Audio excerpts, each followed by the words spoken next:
Hi, Jamie. Hello. Thank you so much for coming on. Oh my God, I harangued you until you let me do it. Oh, please. I love this You were series. on my list for so long. And actually, I wanted you to sing the song. I wanted you to talk about this role. And I wanted to wait until Election Day. So I don't know if we will say Happy Election Day. I guess we'll find out tomorrow. I love every time that you book a role, you spend so much time investing in the preparation of the character. You played Hook earlier this year, and Yes. I saw you've checked out every version of every Yes.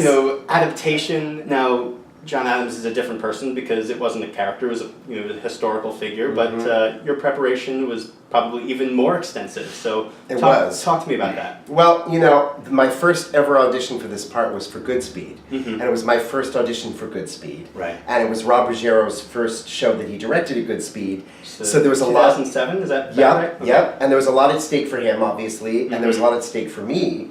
And it's a huge role. I mean, he basically drives the show, and it went very, very well. But I didn't get it, and I'm like a terrier, And when I get onto something that I know is right for me, I never let go until I get to do it. And I auditioned for it over the next 7 years for about 12 different productions. Okay. So there was a lot of time to learn about Adams and to become obsessed with him because he's easily obsessible. And it was very close to me. I usually play parts that are very distant from me, where I'm doing lots of character transformation, and this is an angry little man from Massachusetts, Yes. which is who I am. Exactly. One of my ancestors was an original Massachusetts Bay colonist, so I've got a connection to that history, and I grew up in that world. Adams is a great American, and one of the greatest Americans ever, and his wife Abigail, equally great American, and one of the great marriages. And the more you learn about them, the more in awe you are of them. Remind me who played opposite you for that production? Christiane Knoll You can't get much better. was my Abigail, and if you think I was intimidated, you're right. She's an incredible actress, an incredible musician.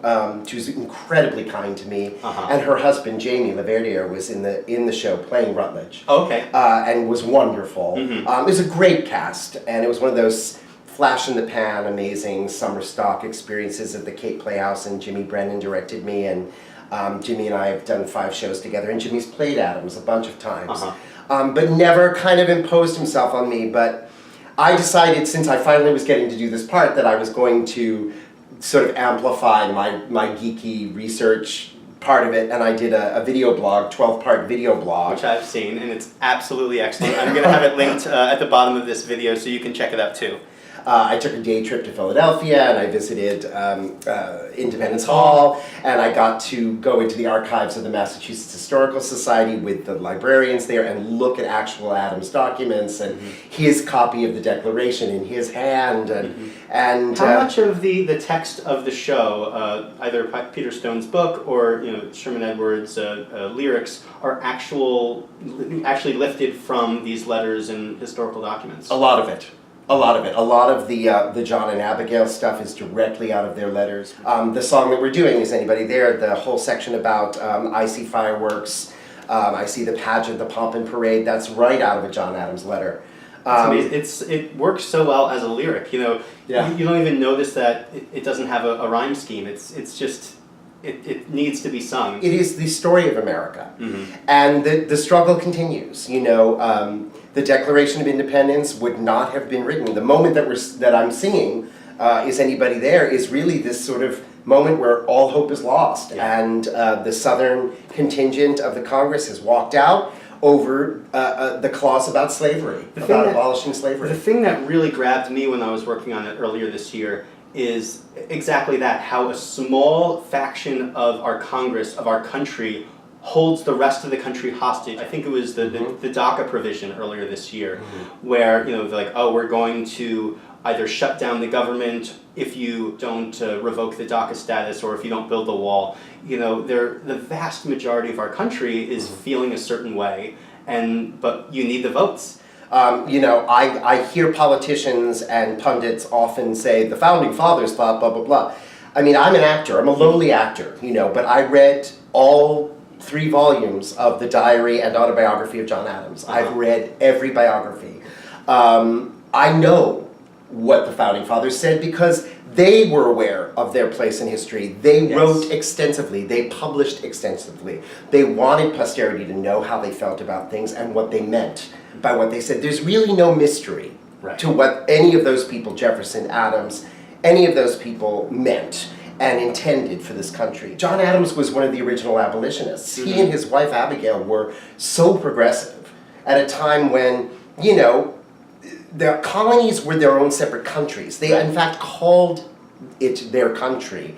And they were so far apart. John Adams had never gone further out of Massachusetts Bay Colony than Maine. You know, and Maine was part of Massachusetts Bay Colony. He had never been to Philadelphia. He had never been to one of the other colonies. And he was a well-learned, well-experienced, worldly guy for his time. So the southern states were colonies were another country altogether with a different culture. So for these men to have to come together in a room and find common ground was nearly impossible. I mean, really impossible. And I think the beauty of this piece is that it brings that crisis to life. It brings to life the pettiness. It brings to life the squabbling and the fist fights and the insults.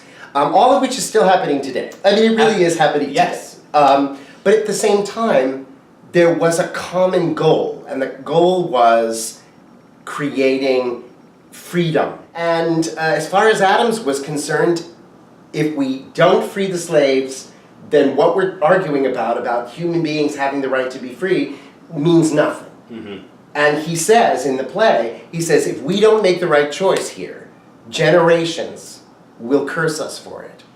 And when you think when this play was written in 1969, 1970, and we're coming out of the Vietnam War and we're dealing with the continuing civil rights movement, and 69 was the year of Stonewall and the gay rights movement, and women's rights. And Woodstock and... Exactly. So you know, you're talking about people writing something about the founding of our nation in a very, I think, a very pure historical way, but has all the resonance for that time, and sadly for our time as well. But the other thing, I think, you know, we can sit here and gripe all day long about our politics and where we're at as a nation.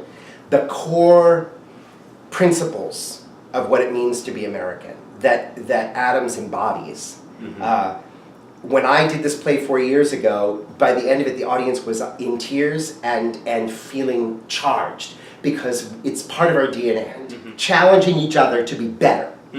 And that was Adams's thing, you know, he writes in his autobiography, and a lot of what his character is like in the piece, you know, they're always complaining about how loud he is and his voice obnoxious is piercing, obnoxious and disliked. Somebody had to come in and shake people up and say, you know, this is, come on guys, what are we fighting for? What are we fighting over? And the truth is that Adams and people in Massachusetts Bay Colony were getting the worst of it, because they were the point of entry. And they were the port that was being starved and choked off, and they were starving, and they were feeling the effects of it. Whereas Virginia and South Carolina and those states were living fairly comfortably, and they were mostly, you know, loyalists. To me, the most impactful moment of the show, arguably outside this final chapter, is Rutledge's song, because it really says you're a bunch of hypocrites. One of the arguments that we see today is the whole whataboutism. You know, being unable to defend your positions, but having a point of entry to show other people's hypocrisy, which kind of keeps the arguments going. It takes you off topic. It's actually an infantile evasion. It's a way of avoiding really talking about something. And it's about slinging a comparable, you know, mud pie in the face of the other guy, but it doesn't really foster dialogue, and it doesn't require much thought or contemplation. And I think that one of the things that comes through in 1776 about all these men, no matter where they're from or whatever their belief system is, they are willing to chew on that gristle until it is completely dissolved. They're willing to contemplate all the sides of that argument. Which you do not see today. No. You know, we have all these same things with two very polarizing views, and a lot of the frustration is the fact that, you know, Merrick Garland couldn't even have a hearing. We need to find a way to be okay with the hokiness of what it means to be American. because unfortunately the world looks to us for that, and has traditionally. I don't know if they do anymore. I think a lot of damage has been done in the past few years. I was always an actor first, a singer second. And I've gotten to do much more singy parts than this. It really is a role for an actor, and of course any actor who's played Adams will tell you that you blow your voice out doing this role, and it's not in the singing. It's yelling. It's constant yelling. I love it. I wish it were done more often. I'd love to play him again before I get too old.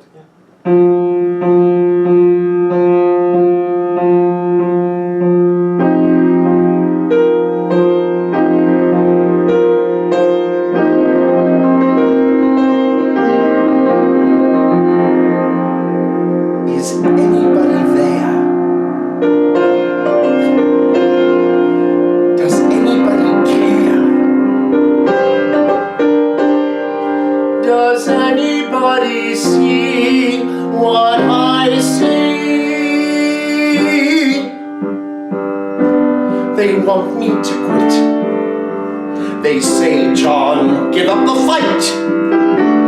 Still to England I say, good night, forever, good night. For I have crossed the Rubicon.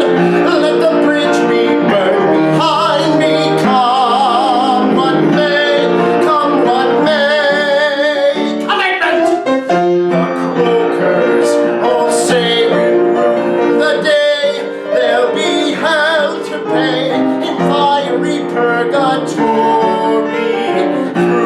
Through all the gloom, I can see the rays of ravishing light and glory.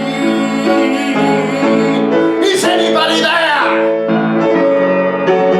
Does anybody care? Does anybody see what I see? I see fireworks. I see the pageant and pomp and parade. I hear the bells ringing out. I hear the cannons roar. I hear Americans, all Americans, free forevermore.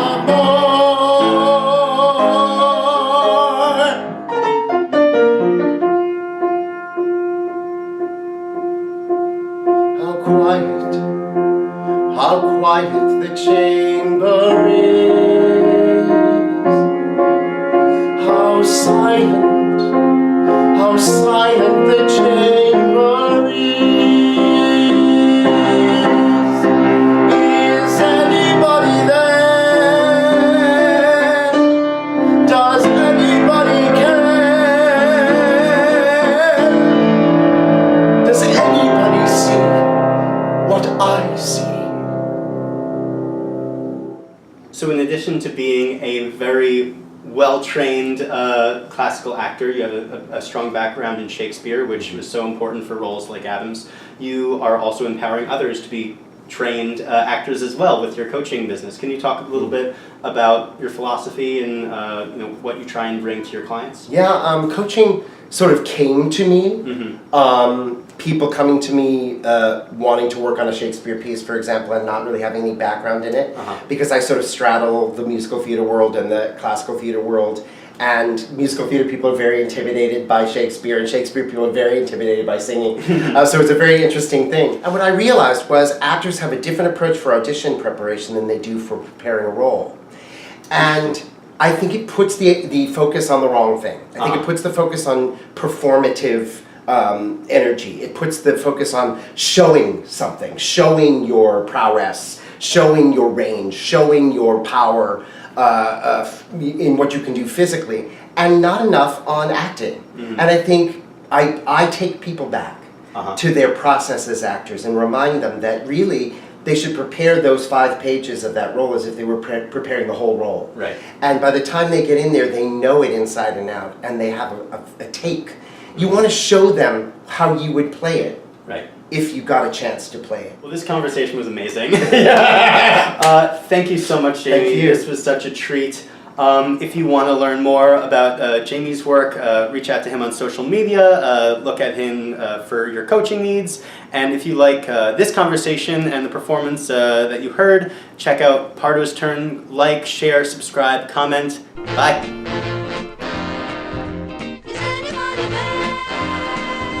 Is anybody there?